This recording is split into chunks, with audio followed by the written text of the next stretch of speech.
How did it happen that my classmates and teachers found out about my wife's infidelity before I did? I'll tell you now. Clara was already moving around the room, her silhouette sharp against the dim light.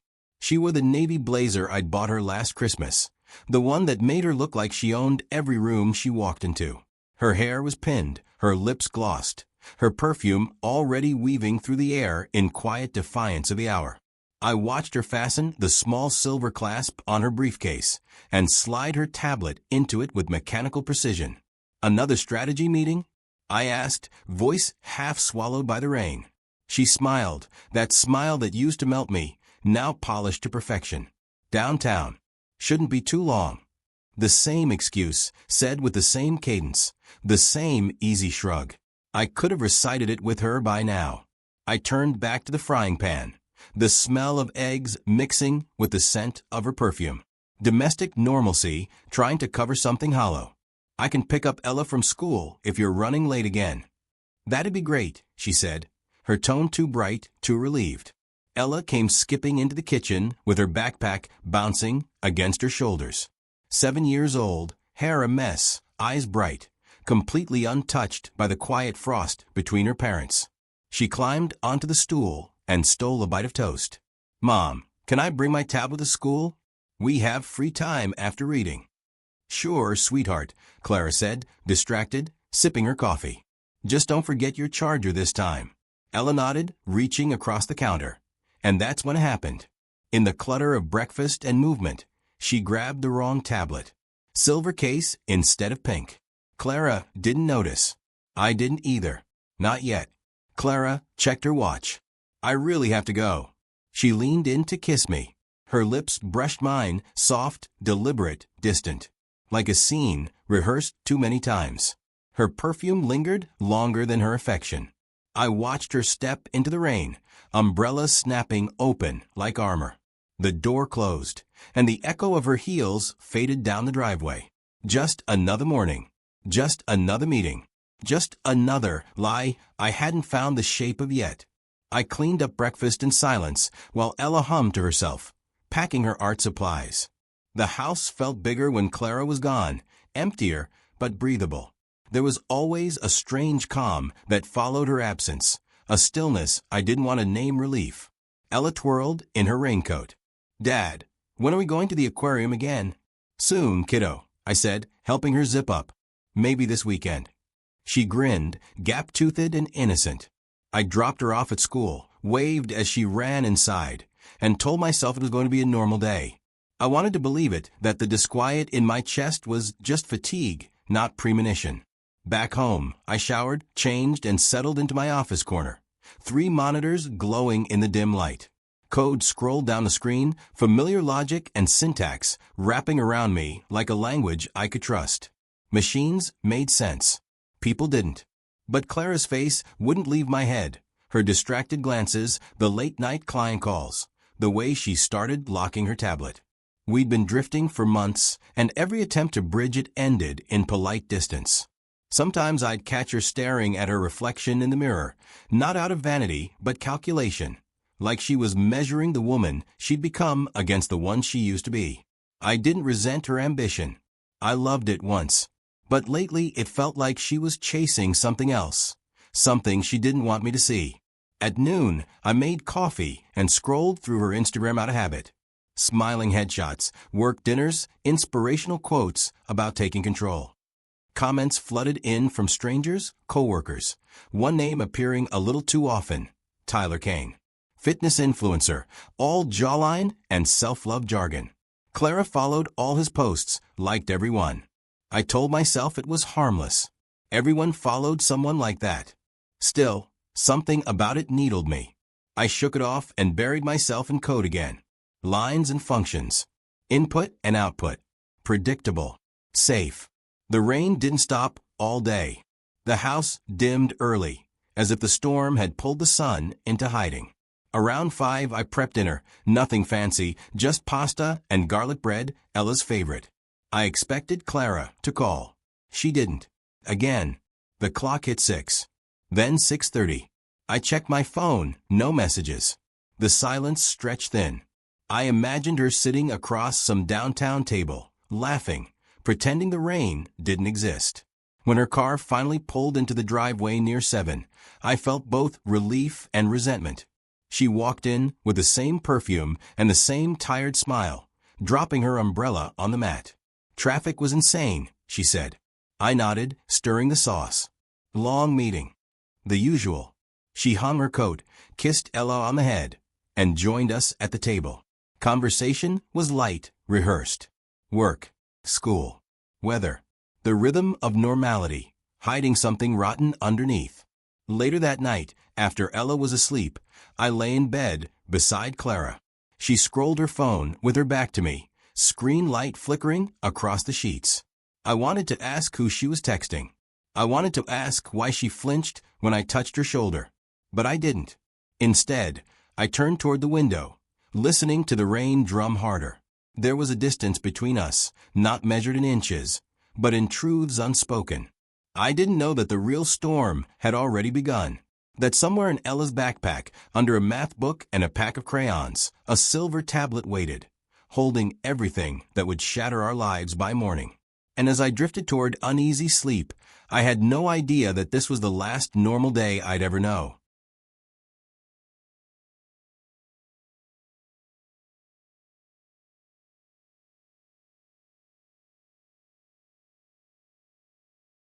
By mid-morning, the rain thinned to a mist. I watched CPU graphs rise and fall while a memory leak played coy. The server wheezed, my patch coaxed, my coffee went cold. I reheated it and tried not to reread old texts from Clara, where every line ended with a heart, as if punctuation could fix distance. The phone buzzed enough to rattle a pen. Local number. I almost let it ring out roofers, refinance, then answered. "Mr. Ross." Calm, trained, a little frayed. "This is Principal Holt at West Hill Elementary. Ella's fine, she's fine, but we need you to come to the school right away." My chair scraped back. "Is she hurt?" "No. She's safe. Please come to the main office." The call ended like a locked door. I grabbed keys and jacket, left the coffee steaming in the microwave. The windshield fogged as soon as the engine turned over. I wiped a circle and drove through a city that looked washed from the inside. West Hill's lobby smelled like disinfectant and raincoats. The receptionist's eyes flicked toward a small conference room. Inside, Ella on a plastic chair with her backpack clutched to her chest, Ms. Alvarez with a paper cup of water, Principal Holt standing straight as a rule, and 2 police officers trying hard to radiate softness. On the table, a tablet in a silver case. Clara's. My mouth dried. Ella looked up with the valiant composure of a 7-year-old who senses gravity but can't name it. Holt crouched to her level. "Sweetie, can Ms. Alvarez take you to the reading corner for a bit?" She nodded too bravely and disappeared with her teacher. "We're mindful of Ella's privacy," Holt said when the door clicked. He folded his hands. A device was shared in class during indoor recess. Several students saw a material that wasn't appropriate. I stared at the silver case. "Is Ella in trouble?" The woman officer shook her head. "No. She appears to have brought the wrong device. This one is locked to C. Ross." "Is that your wife?" She rotated the screen toward me. A grid of thumbnails weighted like teeth. Hotel headboards. Beige carpeting. A mirror catching a shoulder I knew with my eyes closed. I didn't realize I'd reached out until a clip opened under my thumb. Sound arrived first, breath, the low creak of a mattress, a man's laugh I'd never heard in my home. Then the woman lifted her face toward the camera, mouth parted, focus fierce. Clara. No angle to argue with, no distortion to blame. Same pin in her hair as this morning. Same necklace I'd fastened last week. I stabbed pause so hard the tablet slid. The officer steadied it and locked the screen. I stared at my reflection in the black glass. "Sir," the other officer said, careful but not condescending. "We understand this is a shock. You don't need to respond to questions right now." Shock wasn't a jolt. It was absence, like the floor forgot to exist. "How did Ella?" I started and couldn't finish. Holt's voice was quiet. "During indoor recess, a student asked to see pet pictures. Your daughter opened the gallery. A video began playing. We intervened quickly, notified parents of the children present, and isolated the device. He hesitated. We'll offer counseling to the class. Counseling. For the children who saw my wife having sex with someone who wasn't me. The officer with the braids slid a notepad from her pocket. We'll apply for a warrant to preserve the associated cloud data. For now, we need to confirm ownership and whether anyone else has access. It's Clara's, I said. Both tablets have similar cases. Ella's is pink. We were rushing this morning. Do you have reason to believe there are additional files? She asked. My eyes went back to the grid I'd already seen and would be seeing for the rest of my life. Yes, I said. Dozens. She nodded. Some appear to span multiple months. Months. A timeline unspooled. The Cannon Beach weekend when Clara cried into my shirt and said work had emptied her. The Tuesday we ate cereal for dinner. The anniversary when she squeezed my knee under the table and later turned toward me with a heat that felt like a door half open. I had thought the edge in her kiss was stress. I had thought new lingerie meant renewal. I had be. Holt cleared his throat. We're grateful you came quickly. Ella is not in trouble. When you're ready, you can take her home. We'll arrange a follow-up meeting tomorrow. A face attached itself to the laugh I'd heard. A bright, too confident grin from 1,000 square photos. Tyler Kane. The influencer Clara liked and commented on. I had told myself that was harmless. Ms. Alvarez peeked in. Ella's reading Bad Kitty. She asked if she can go home now. Yes, I said. We'll go. At the table I paused. A hairline scratch across the silver case caught the light, the one from the couch when Clara warned me about sauce. The intimacy of remembering made me want to smash the thing. I didn't. I signed where they asked. Ella slipped her hand into mine in the hallway. Am I in trouble? She whispered. No, starfish, I said. You did nothing wrong. I smoothed her hair. My fingers shook where she couldn't see. We passed posters about kindness and a trophy case that reflected us as wobbly silhouettes. Outside, the mist thickened. I buckled Ella into her booster and stood with the door open, letting the rain tick against the roof. In the window, I caught my reflection and, for a moment, didn't know the man looking back. When I sat behind the wheel, the tablet's last image cut across my mind. Clara's face angled to the camera, hunger bright. A stranger's voice in the room. My pulse didn't quicken, it stalled. The part of me that trusted the architecture of our life went silent, like a power outage. I put the car in drive. I didn't know it yet, but that single grid of thumbnails had just rewired the city, the house, the bed, the past. Everything familiar was suddenly evidence. And the woman I loved was now a fact I couldn't unknow. Unmistakably Clara. I didn't speak for most of the drive home. The windshield wipers beat a rhythm I couldn't escape. Slow, heavy, relentless. Every red light seemed longer than it should have been. Every turn too sharp. Ella sat in the back seat humming some half-remembered tune from her music class, swinging her legs. Her innocence was a cruel kind of comfort. She didn't know what her tiny fingers had opened that morning. She didn't know she had detonated the life her parents built. When we reached the house, I parked but didn't get out right away. My hand stayed on the steering wheel, trembling slightly. I could still see Clara's face from that video, the way her head tilted back, the look that wasn't meant for me. I'd seen that look before, though. The night of our anniversary. The night she told me she'd never felt closer. I thought she meant it. Now I wasn't sure what that moment even was. Maybe just a reflection. Something she'd already practiced elsewhere. Dad. Ella's voice snapped me back. Can I go play inside? Yeah, I said quietly. Go ahead. I'll be right there. I watched her run toward the porch, backpack bouncing, rain speckling her yellow coat. I opened my phone. No messages from Clara. No apology. No panic. Nothing. It was almost noon. She'd probably be at lunch, laughing, unaware that the world she'd hidden had just been cracked open.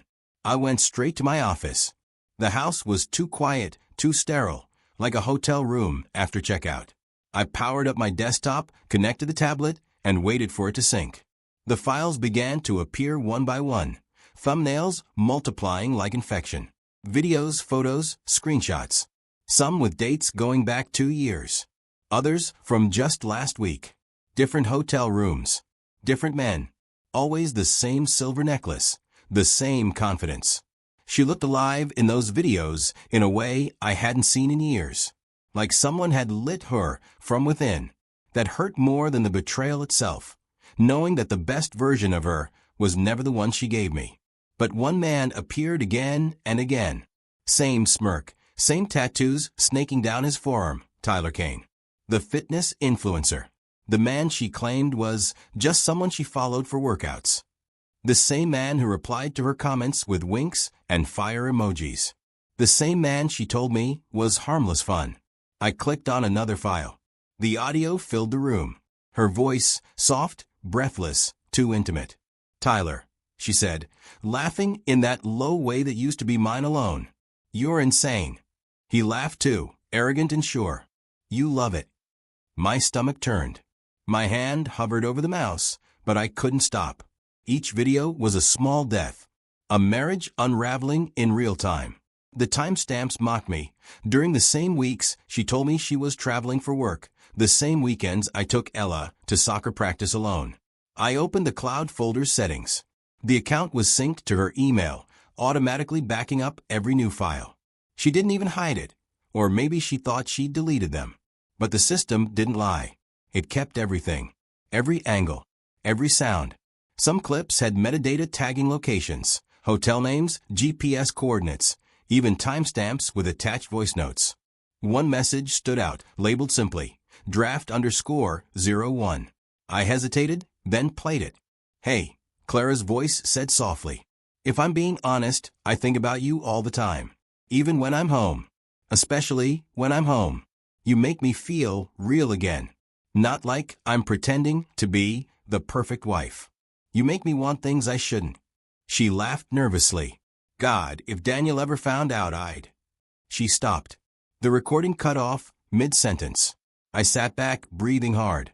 My chest felt tight, like the air had weight now. She hadn't just cheated. She'd recorded it, archived it, memorialized it. Our marriage was a library of lies, cataloged and synced to the cloud. For a long time, I didn't move. The rain had started again outside, harder this time. I could hear it against the windows, a dull percussion that filled the silence between my thoughts. Then my phone vibrated. A text. From Clara. "Everything okay with Ella? Meeting ran late. Heading home soon." I stared at it for a full minute before replying. "We need to talk." 3 dots appeared. Then vanished. Then nothing. I disconnected the tablet, slipped it into a drawer, and locked it. Ella's laughter echoed faintly from her room, the sound of cartoons, the world of someone who still believed in simple truths. I wished I could keep her there forever. The doorbell rang a few minutes later. Clara. Early. Maybe she'd sensed it, that something was different. I didn't open right away. I stood by the window, watching her stand in the rain, umbrella tilted, hair damp. She looked smaller somehow. Not guilty. Just tired. Like she'd already rehearsed the lie she'd tell next. I almost pitied her. Almost. When I finally unlocked the door, she smiled, that automatic expression she wore like armor. "Hey, you're home early." I didn't return the smile. "So are you." Her eyes flicked to my face, searching for clues. "Is everything okay?" "Depends," I said quietly. "Did you have a good meeting?" Her lips parted, just slightly. "It was fine." "Why?" I held her gaze, long enough for her to look away. "We'll talk later," I said. "After Ella's asleep." "Daniel," she began, but I turned away before she could finish. I couldn't stand the sound of her voice yet. Not when it still sounded like the woman from those videos. In that moment I realized something brutal. Love doesn't die from lack of passion or arguments. It dies quietly. The moment you realize the person you trusted most has been living a second life, one you were never meant to see. And now that I had, there was no going back. I kept my voice easy for Ella leaving the school, but the ease felt stapled on. She buckled in and asked for hot chocolate. I said yes because I needed something warm to hold. We drove through sheets of rain, the wipers ticking a beat I couldn't play. At the light on Burnside, she showed me a clay cat. I told her it was perfect. She asked if Mom would like it. I said of course, and the lie cut clean. The silver tablet sat in the passenger footwell, heavy and anonymous. Every time I braked it slid forward like a small accusation. When we turned onto our street, the rain had softened. Clara's SUV was already in the driveway. Ella clapped. Mom's home. Clara stepped out before I killed the engine. Blazer, heels wrong for puddles. Umbrella tilted like a shield. She looked confused, then saw the tablet when I reached down, and panic crossed her face. Daniel, she called too high. I can explain. I unbuckled Ella first. Go inside, Starfish, I said, forcing cheer. Wash hands, pick a cartoon. I waited until the door clicked. Clara went defensive. Whatever you think you saw. Explain how our daughter showed your sex tapes to her second-grade class, I said. Not a shout. Sanded flat. She flinched. God, I thought it was my tablet. I didn't mean to cheat? I lifted the silver case. Or didn't mean to record it? Rain stitched the space between us. She glanced at the neighbor's windows. Please, she said softer. Not out here. Out here is fine, I said. You filmed everywhere else. Her mascara streaked. The curated woman drained away. It wasn't like that. It is exactly like that. I stepped closer. Her perfume cut through the rain. The same note that lingered on my collar. My body remembered. Anger and desire twisted. You didn't just cheat. You archived it. Her chest hitched. You don't understand what our marriage became. What did it become? I asked. A real. I was lonely, she said. I felt invisible next to your screens. Tyler made me feel wanted. I felt alive with him. I'm not excusing it. Tyler, I said. So that part's not a secret either. It was a mistake. It was a series. I never wanted to hurt Ella. You hurt her today, I said. You hurt her when you chose a life with fallout.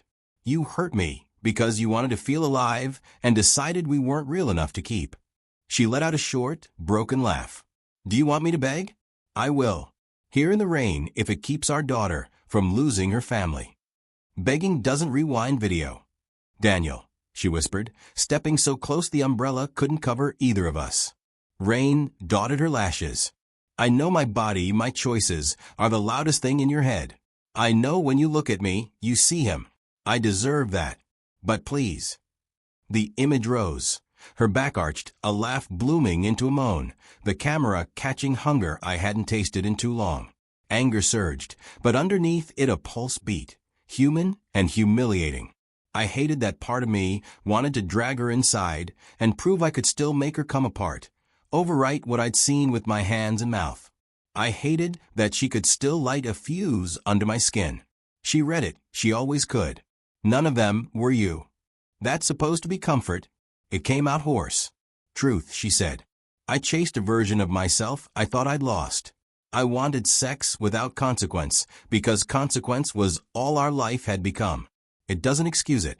It's just the map of how I got so far from you. Shadows moved in the windows next door. I lowered my voice. We're done being scenery. I reached for the tablet. She caught my wrist. The touch jolted. For half a second we were a married couple in the rain, leaning toward a kiss. Memory flashed, her mouth warm and certain. I pulled away. She broke then, not theatrical, but a collapse. I'm sorry, she said, the first true sentence. I am so sorry. Her knees hit the driveway. The umbrella rolled into the grass. Water darkened the blazer. I stood there, unequal to the moment, hating the pity in the windows, hating the ache in mine. Get up, I said, more gently than I meant. Not for me. For you. She stayed folded, shoulders shaking. The part of me that had built a life with her, casseroles, passwords, dumb jokes, remembered the first time I undressed her and how she laughed into my neck and said I made her feel safely dangerous. It hurt so much I had to put the pain somewhere. I chose the lock. I took Ella's hand inside and turned the deadbolt. Clara's sobs bled through the door, then faded into rain and the slow tick of the hallway clock. Ella peeked from the den. Is Mom okay? She will be, I said. We're going to have a quiet night. How about grilled cheese and that cartoon with the skateboarding dog? She nodded, uncertain but game. I cooked, watched butter foam, listened to the house find new gravity. The doorbell didn't ring. A text didn't come. The tablet on the counter felt like a grenade with the pin back in. After Ella was asleep, I stood at the window and saw Clara in the driveway, face lifted to the rain, hair unpinned, blazer off. She looked like a person stripped to the outline. For a moment the urge to open the door rose, the reflex to shelter what once was mine. Then the silver case glinted on the counter, and the reflex died. Some doors, once closed, remember. She finally moved to her car, sat with the engine off, forehead on the wheel. The streetlights turned the wet road into a river. I switched off the lamp. In the dark kitchen, the house held its breath. I didn't sleep. I lay listening to the rain and to the silence that followed her leaving, thinking how bodies tell truth even when words don't. How desire doesn't cancel betrayal. It just makes it messy, eh? Morning would come, and with it something I hadn't felt before, not pain, not grief. Purpose. That night, Portland was a watercolor of lights smeared through rain. The city felt distant, like it belonged to someone else. I sat in the dark living room, the TV off, Ella asleep upstairs, the house holding its breath. The silence after betrayal is never empty. It hums. It hums with all the things you didn't see coming. The clock on the wall read 11:02 when my phone buzzed. Blocked number. Walk away, or you'll regret it. I stared at the message, the words glowing faintly on the screen. My first thought was Clara. Maybe she was panicking. Maybe she told Tyler. Maybe he decided to handle things his way. I waited for another text. It came a minute later. I don't lose. And neither does she. The threat felt personal, not just protective. He was staking territory. Like my wife, my humiliation, were trophies he'd already won. I wanted to throw the phone across the room, but instead I set it down carefully, next to the untouched glass of whiskey. The calm scared me more than the rage. I looked out the window. Across the street, the neighbor's porch light flickered. Somewhere a car door slammed. My reflection in the glass was a ghost, pale, hollow-eyed, unshaven. I'd aged years in a day. I tried calling Clara. Straight to voicemail. The sound of her recorded voice, bright, professional, twisted my gut. Hi, this is Clara Ross. Leave a message, and I'll get back to you. I hung up. There was nothing left to say into that void. I opened the tablet again. I told myself it was for evidence, something to show the police or maybe a lawyer, but it wasn't. It was punishment. I watched one video, then another. Each one chipped away at the person I'd been. Tyler's voice filled the room, arrogant, low, like he believed the world existed to worship him. The way he said her name, the way she responded, the way she sounded, it was all too much. I slammed the tablet shut. Then I saw it. On the side of the screen, a folder I hadn't opened yet. Private, sync copy. Inside were texts, screenshots, saved messages. Some from Tyler. Some from anonymous accounts. Some from her to herself. Notes, voice memos, fragments of guilt or maybe justification. One message from Tyler stood out. Delete everything tonight. I don't care if he finds out. I'll handle it. That was sent 2 days ago. He'd known she was slipping up. He'd known she was still connected to me somehow. I realized then what I'd missed. This wasn't just an affair. Tyler wasn't just some fling. He had control, the kind that doesn't stop when the clothes come back on. I scrolled further. Another message. If he talks to the cops, I'll leak it all. I've got copies. He wasn't bluffing. The man was a narcissist with a platform, a following built on image and control. Destroying other people's lives wasn't just collateral, it was content. The screen dimmed, reflecting my face again. I looked nothing like the man I'd been this morning. The man making breakfast, kissing his wife, packing his daughter's lunch. That man believed in ordinary things. This one didn't. The phone buzzed again. A third message. You don't know me, but you should. I'm the man your wife wished you were. I gritted my teeth. My pulse spiked, But I stayed still. He wanted a reaction. He wanted to watch me break. I wasn't giving him that. Not yet. I typed a reply and deleted it 3 times before sending anything. Finally, I settled on, "You'll regret sending that." No response. The typing bubble never appeared. The quiet that followed was worse. I spent the rest of the night walking through the house. Every room held a ghost of us, a life we built in snapshots. The hallway where we danced once at midnight, laughing after spilling wine. The kitchen table where she told me she was pregnant. The couch where we fell asleep watching bad movies.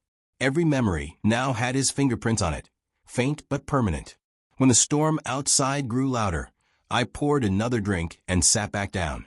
The messages replayed in my head like an unfinished loop. Walk away or you'll regret it. Walk away. That's what he expected. What they both expected. Maybe once I would have done it, filed the papers, started over, let time sand down the edges. But that was before I saw what he'd done to her. Before I realized he wasn't just a mistake. He was a predator. And I wasn't prey. I opened my laptop and searched Tyler Cain Iron Pulse Gym Portland. His website popped up instantly, all abs, smiles, and half-naked clients. Motivation through dominance, the tagline read. I almost laughed. Of course. Then I clicked through to his schedule, open boot camps, workshops, partnerships. He had an event coming up in 2 weeks. A community fitness challenge downtown. Public. Crowded. Perfect. I leaned back in the chair, rain flickering against the window. Somewhere upstairs, Ella stirred, murmuring in her sleep. I looked at the clock again. 1:47 a.m. It wasn't grief that kept me awake anymore. It was focus. I didn't know exactly what I was planning yet, or how far I'd go. But one thing was certain. Tyler Cain thought he'd already won. He had no idea what kind of man he'd just threatened. By morning the rain thinned to a mist that barely bothered with gravity. I dressed Ella in her whale sweater and practiced neutral breathing while she ate cereal and asked if Mom was coming to the meeting. I said no. The lie tasted like spoon metal. News moves like water. It finds the cracks. By 8 a.m., parents' chats were pulsing. A blog posted about inappropriate material shared in an elementary classroom.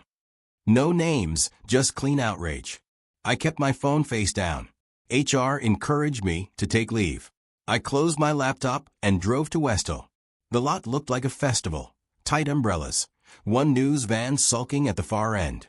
Inside the auditorium, folding chairs faced a slide labeled Community Values and Digital Safety. Principal Holt stood with 2 board members, who wore the expression of people volunteering for a blender. Ms. Alvarez caught my eye and gave a small nod that felt like a hand on my back. I sat on the aisle. Ella traced my knuckles with her thumb, the way Clara used to during tense movies. I felt that old echo and shoved it away. Holt tapped the mic. Thank you for coming. The children who were present are receiving support. Our goal is to protect privacy and keep learning on track. His voice was steady. The word protect trembled. A father with a flare of beard stood.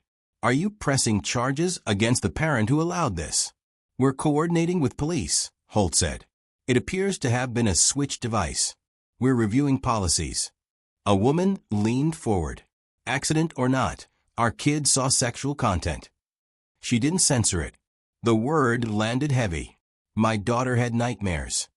Ella squeezed my hand. You're safe, I whispered. She nodded, brave and small. Another voice. If those files exist, why were they on an unlocked device? Not a question, a verdict. I was standing before I knew it. Holt gave the slightest nod. I'm Daniel Ross. My daughter is in Ms. Alvarez's class. The device was my wife's. We're dealing with the consequences. Please don't make my child a symbol for your fear. She picked up the wrong tablet. Silence cracked, resettled. The reporter at the back angled the camera. I felt its red to heat my skin. The beard flare father snorted. So your wife filmed herself doing porn and left it on the family iPad. That's our problem how? I could have explained 100 complicated truths about consent and exploitation, about a man who fed on married women like it gave him calories. Instead, I said, it's your problem because our children share a classroom and this happened there. And because porn is your simple word for my complicated life. Ms. Alvarez spoke before the room splintered. Kids feel what we feel. If we turn this into a blame carnival, they absorb that. Let's give them steadiness. The kind-eyed board member promised counseling and device rules. Empathy sounded like a chalk word, easily wiped off. Midway through, my phone buzzed. A local number. We should talk before things get worse. Followed by a link to a private app. Tyler, going low-tech for intimacy. I ignored it. After Q&A, chairs scraped, judgments whispered under umbrellas. A mom in running shoes paused. For what it's worth, my sister went through something similar. People got loud. It quieted. She hesitated. If you need a pickup for Ella, we're 3 blocks over. Then she vanished into the rain, leaving me unsure whether I'd been offered kindness or surveillance. Holt asked us into his office. The same 2 officers were there, uniforms softer today. The braided one said, "We're securing a warrant for the cloud account. We'll need your statement and any copies you made." I backed up the tablet, I said. The admission tasted like grit. "Have you been contacted?" she asked. I showed them last night's threats and the new link. The officers exchanged a look. "Do not engage," the other said. "If he escalates, call us." "He already escalated," I said. "Just not in ways you can charge yet." At home, emails waited. HR's leave notice, a politely cruel PDA message about community standards, and one from Clara's firm. Suspended pending review. I made grilled cheese because ritual is ballast. Ella ate at the counter and told me a llama joke. I laughed the right amount. "Did Mom do a bad thing?" she asked. "She made a mistake," I said. "Adults do too. I'm going to make sure we're okay." After bedtime, I stood in the doorway of the room we used to share. The bed was made like a hotel photo, all tight corners. Her perfume lived in the fabric, a floral note undercut with heat. My body remembered gravity. My mind remembered thumbnails. The 2 facts struck like flint and made a small, mean spark. No more videos, I promised. Logistics instead. I mapped Tyler's routines. Iron Pulse every morning, the fundraiser downtown 1 week from Saturday, a schedule precise to the minute. In a forum for audio nerds, I found a post by Mira, an old coworker who once made a dead lavalier sing. "Indie film now." I messaged, "I need to capture someone saying what they'd rather keep private." Public space, live feed. Legal-ish. "Coffee?" She replied 8 minutes later. "You buying coffee or absolution?" I sent a cafe. Before sleep, the local number pinged again. "Last chance, Daniel. Protect your daughter. Walk away." He used Ella now, not Clara. A key turning in a darker lock. I typed "see you soon" and didn't send. I powered down the phone, turned out the lights, and watched my reflection dissolve into the wet street. Somewhere in that city, a man thought he owned the narrative. I wasn't going to walk away. I was going to walk in. And when I did, he would hear himself the way I had heard him, unfiltered, undeniable, projected larger than his body could carry. Not revenge, I told myself. Correction. A public edit to a private lie. The rain agreed, or maybe it just kept falling. Mira met me at a downtown cafe that smelled of wet concrete and burnt espresso. She looked the same as when we'd coded together years ago, restless, curious, too clever for small talk. She slid into the booth opposite me and scanned my face. "You look like you haven't slept in a week," she said. "Try 2 days," I replied. "And counting." She stirred her coffee slowly. "So, tell me who we're catching and why." I hesitated. There was no elegant way to say it. My wife's lover. A fitness influencer named Tyler Kane. He's been threatening me and using her. I want his words on record, in public, where he can't twist them. Her eyebrow lifted. "You're talking exposure, not revenge." "Exposure is revenge," I said. "I just want the truth loud enough that it drowns him out." She smiled, half admiring, half wary. "You always did like poetic justice." "Okay, tell me the setup." I leaned forward. "He's hosting a live outdoor fitness event next weekend, a fundraiser downtown. Big crowd. Sponsors. Press. He uses a wireless mic connected to the event's PA. I want to sync that feed to my private channel, record everything, and maybe, I paused, broadcast a few choice words. Illegally, she asked. Technically. She sipped her coffee. And you want me to help because I know how to make microphones talk to each other without permission. I want you to help because I trust you, I said. That word hung between us, trust, like something rare and breakable. She leaned back. All right, Daniel. But if this blows up, you don't drag me down with you. Deal. The week crawled. Clara stayed silent. She moved out of the house on Wednesday, taking only a suitcase and the echo of what we used to be. Ella stayed with me, cheerful on the surface, quieter underneath.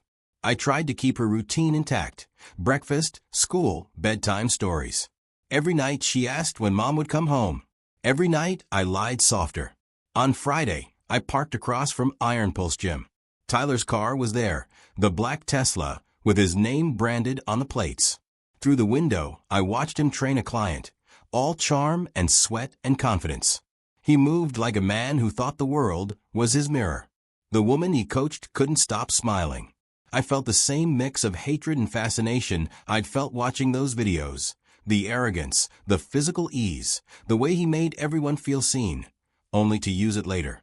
He finished the session, slapped the woman's shoulder like a reward, and looked at his reflection in the glass wall. Smiled, adjusted his cap. That smile told me everything. He wasn't hiding because he didn't think he needed to, and that made him vulnerable. Saturday came gray and cold. Mira met me in her car, equipment spread across the back seat. Small recorders, wireless receivers, a tangle of cords. She handed me a tiny earpiece. You'll hear everything he says through this. I'll monitor from the van. I looked at the setup. You've done this before. I make documentaries, she said. Same principle. Fewer lawsuits. We drove to the event site downtown. Booths lined the plaza, banners fluttering with Iron Pulse Challenge. Push beyond limits. Tyler's team bustled around the stage, setting up mats and speakers. I stayed on the edge of a crowd, hood up, invisible among spectators. At 10 sharp, he appeared, all muscles, charisma, and self-assurance, wearing a headset mic and a smile wide enough to sell salvation. Let's move, Portland, he shouted. The crowd cheered. His voice filled the plaza, bouncing off glass towers. In my ear, Mira whispered, signals clean. We're live. I watched him circle the stage, joking with fans, filming short clips for his socials. Clara's name wasn't mentioned, but I felt her shadow in every smirk. He thrived on secrets, on owning them. When the workout began, the air thickened with energy and music. Tyler strutted across the stage, correcting forms, touching shoulders, winking at phones. He was the center of his own universe, and soon he'd be the center of his own downfall. Halfway through, he called for a break, grabbed a bottle, and turned to one of his assistants, a tall brunette in leggings. This city's full of lonely hearts, he said into the mic, unaware it wasn't just recording. It was transmitting. They come to me for more than workouts. A few people near the speakers laughed, thinking it was part of the show. Seriously, he continued, lowering his voice just enough to sound intimate, but not enough to mute. Married women, bored husbands, they all want the same thing. A little escape. I give it to them. No one gets hurt. I froze. Myra's voice hissed in my ear. Holy shit. He's doing it himself. Tyler chuckled, wiping sweat from his brow. They think I'm a fantasy. And maybe I am. I don't force them. They find me. They always do. The crowd clapped, oblivious. His words mixed with music and rain. I whispered, Mira, can we reroute the feed to the main speakers? Already on it, she said. You sure you're ready for this? Yeah, I said, my heart hammering. It's time. The sound cut for half a second, then came back, louder, raw, unfiltered. Tyler's own voice echoed across the plaza. Married women, bored husbands, they all want the same thing. Heads turned. Confusion rippled through the crowd. He looked around, startled, realizing too late that his own confession was being broadcast. I give it to them. No one gets hurt. Murmurs turned into gasps. Phones lifted, recording. Mira whispered, "We're live across 3 feeds." And then for the first time in weeks, I smiled, not out of joy, but clarity. The first crack in his perfect image had just appeared. And when his empire of mirrors shattered, I wanted him to see exactly who was holding the hammer. I didn't sleep after the plaza test. Tyler's voice looped in my head like a song you hate but can't stop humming. By morning, I'd memorized his cadence. Casual cruelty wrapped in charm. Mira texted at dawn. Clean pulls from 3 angles. Tomorrow, we make it bulletproof. Nothing in my life was. We spent Sunday walking the fundraiser site, mapping power, marking Wi-Fi dead zones, labeling cables with blue tape. Myra's van became a chapel of gear, battery packs charging like votives, recorders stacked in neat rows. If they switch headsets, we hop to the new pack, she said. If they kill the PA, planters hold backups. If security asks, "Your sponsor media," I'm your producer. And if Tyler spots me, do what you do, she said.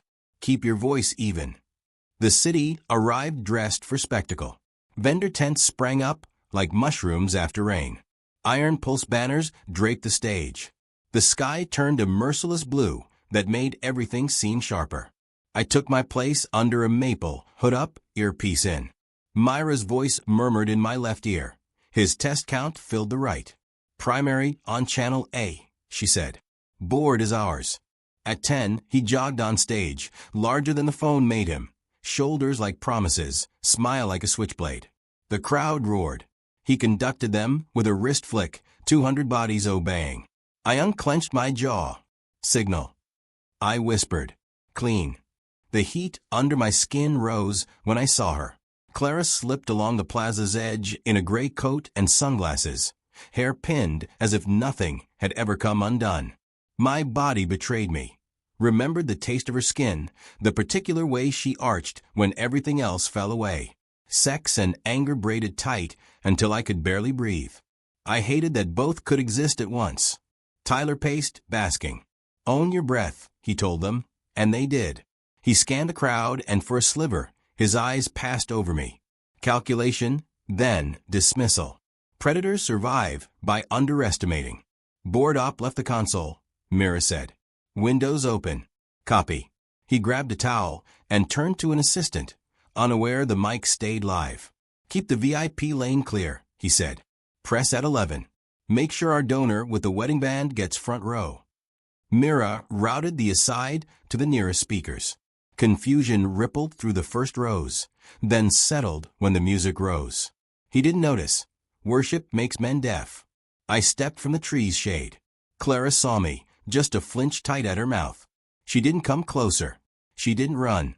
Tyler hopped off stage to connect with the community, working the rope line like a candidate. When he reached my corner, I let the tide nudge me within arm's length. Up close he smelled like citrus and victory. You training today, brother? He asked, beaming. Just observing. Observation is half the work. You're Tyler Kane, right? I kept my tone admiring. The one and only. I follow patterns, I said. Yours included. A flicker crossed his face, then smoothed. Everybody wants to feel seen. I'm good at that. You're good at preying on married women, I said, still soft. That's your brand now. For a heartbeat, the smile dropped. He assumed the mic wasn't for the world. They come to me, he said. Lonely wives, bored husbands. I'm just giving them what they want. The sentence lifted and landed on 100 ears at once. Heads tilted. Phones rose. A hush spread like shade. He kept watching me, amused. You sound invested. My family was inventory, I said. I'm updating the count. He chuckled. Walk away, man. No one remembers the husband. At the edge, Clara's hands nodded. The sight cracked something in me and let a flood through, tenderness, rage, hunger. I wanted to cup her jaw and ask when she last chose me. I wanted to rip the wire from his cheek. Myra's whisper sharpened. We're fully live, mains and both overflow stacks. If you want him to hang himself, bait the knot. I looked at him the way you look at a mirror you finally intend to break. Tell me, I said, do you record them because you need proof you exist when no one's watching? He smirked. I record because the body tells the truth, and because secrets taste better when you can replay them. The crowd gasped as one organism. He finally heard himself everywhere, saw faces tilt from adoration to alert. He forced a smile back. "Back to work," he shouted, too bright. I didn't blink. "You don't lose, right?" And neither does she. I let his text hang between us like a lit match. Recognition hit, the mask tore. He stepped closer, heat rolling off him. "You want to do this here?" he said, voice low and lethal. "In front of your kids, City?" "Yes." The music faltered, then thumped, unsure what story it scored. Clara's voice reached me through the noise, small but clear. "Daniel, please." I didn't look at her. "Hear that?" I told him. "That's a woman discovering witnesses are oxygen." He flinched. The crowd leaned in. For a breath, every version of us. Husband, wife, lover, liar, father, predator, witness. Stood on the same square of concrete, waiting. I gave him the line. "Your move, Tyler." The crowd froze in that electric second after the sound carried, like a collective inhale before the scream. Tyler's own words rippled through the plaza, echoing off glass towers and banners that now looked like flags of surrender. Married women, bored husbands, they all want the same thing. People turned toward the speakers, unsure whether to laugh or record. Then they started doing both. Phones rose like a field of stars. Tyler blinked, confused. He tapped his headset, looked to the sound crew, then back to me, realization dawning, panic chasing it. "Cut the feed," he hissed, voice half muted but still hot through every speaker. "Kill the audio." Too late. Myra's voice in my ear was steady. "Everything's locked. They're hearing every breath he takes." Clara's sunglasses couldn't hide her horror. She pushed through the crowd, shouting his name, pleading. "Tyler, stop talking, please." Her voice cracked, raw, desperate, the kind that makes people start filming faster. Tyler turned toward her, still mic'd, still live. "You? You brought him here." His voice was pure venom now. "You said you deleted everything." Clara froze. Gasps rolled across the plaza, like wind. My pulse thundered, but I didn't move. The crowd didn't either. They wanted the drama. They always do. They just didn't know they were inside it. "Daniel," Mira whispered, "you can stop this. Pull the signal." "No," I said. "Not yet." Tyler climbed back on stage, chest heaving, trying to smile, trying to spin it. "Folks," he began, "someone thinks they're clever, editing clips, playing games." But I stepped forward. "No one edited anything," I said, loud enough to carry. The speakers caught my voice, soft but firm. "That was you, Tyler. You said those things. You preyed on people. My wife included." Every camera turned to me. Clara's knees nearly buckled. "Daniel, please don't." I kept walking until I was at the foot of the stage. "You destroyed my marriage for views. You recorded women without their consent. And now you're worried about your reputation." Tyler's jaw tightened. "You think you're some kind of hero? You hacked me, man. You're the criminal here." "Criminal." I repeated, laughing once, sharp and humorless. "You manipulated her. You used her. You made her believe you cared. And when she tried to end it, you threatened her." A murmur moved through the crowd. The air changed, the kind of silence that isn't quiet, just waiting to explode. "Show them." I shouted toward Mira. A beat later, the big screens behind the stage flickered. Tyler's face filled them, taken from one of his own videos. His voice, smug and unguarded, filled the air again. "If he talks to the cops, I'll leak it all. I've got copies."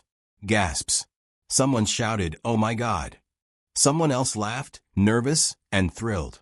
The influencer who sold discipline and honesty was unraveling in real time. Clara covered her mouth, shaking. "Stop, please stop." But I wasn't looking at her anymore. My eyes were locked on Tyler's. He lunged off the stage, fury replacing charm. The crowd parted just enough for him to reach me. He swung. I ducked. His fist grazed my shoulder, clumsy, untrained, desperate. He grabbed at me again, shouting something about lawsuits and revenge, but a half-dozen hands pulled him back. Security, spectators, maybe both. His mic squealed feedback like a scream. Someone in the crowd yelled, "You're done, man." Another voice, "Pervert." Then laughter, then boos. The applause that came next wasn't for him. It was for the spectacle. Tyler stumbled, broke free, and tripped backward into the foam pit meant for kids' demos.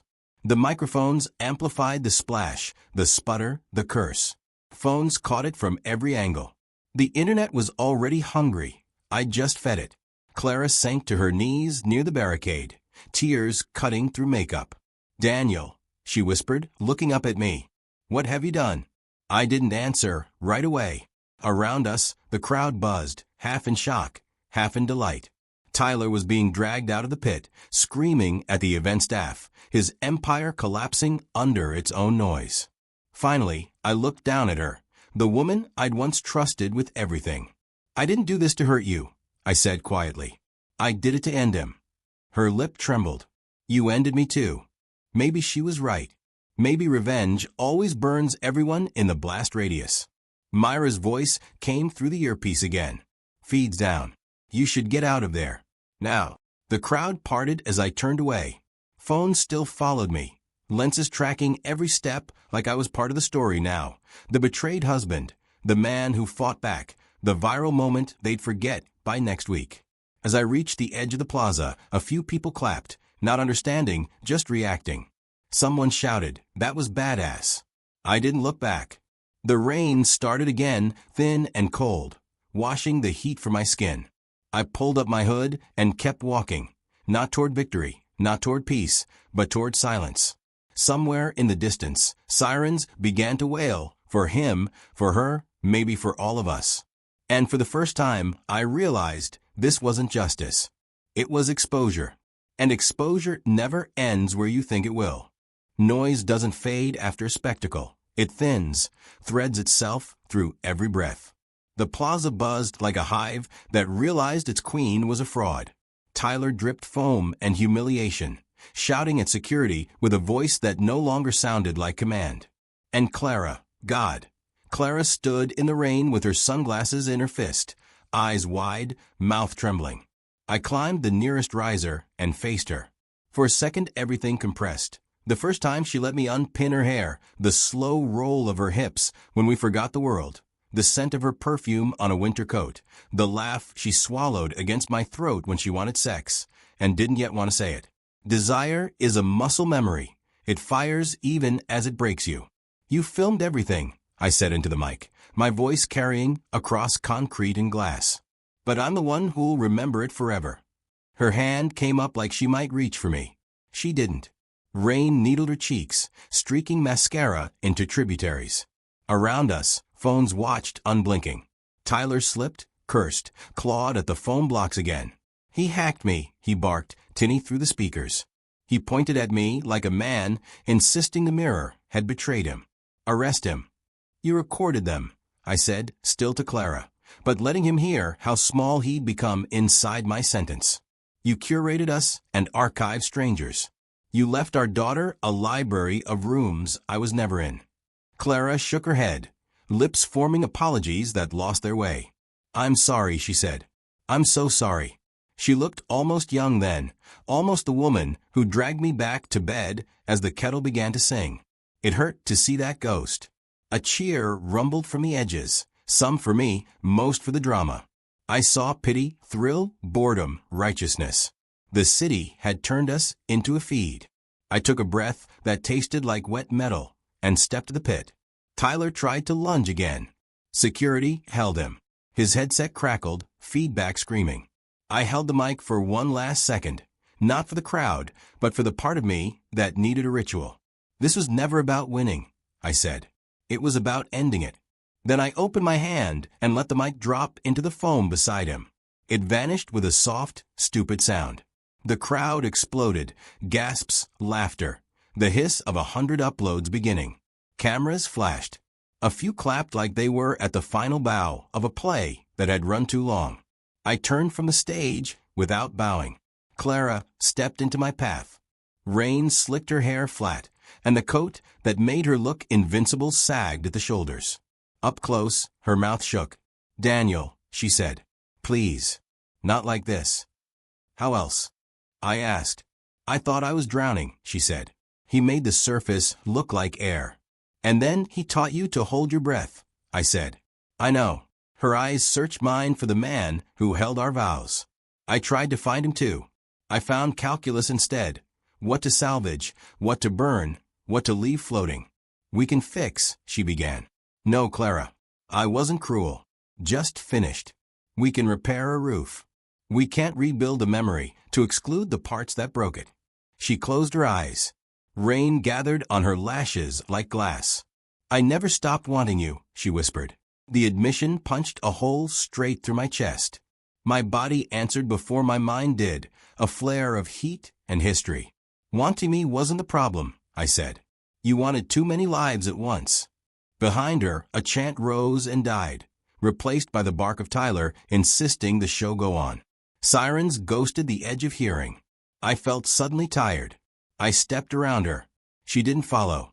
The crowd parted. It always does for the one exiting the scene. I walked until the voices blurred into rainfall. Mira met me by the van and looked into my face for a long beat, reading damage like code. You okay? She asked. No, I said. But I'm done. She nodded once. I'll send you the audio. What comes next is quiet, I said. For a while. Night stretched the city into ribbons of neon on wet streets. I packed a small bag, Ella's blanket, her stuffed otter. She was drowsy from cartoons and grief. Are we going somewhere? She asked as I buckled her in. To the coast, I said. You can fall asleep to the sound of waves.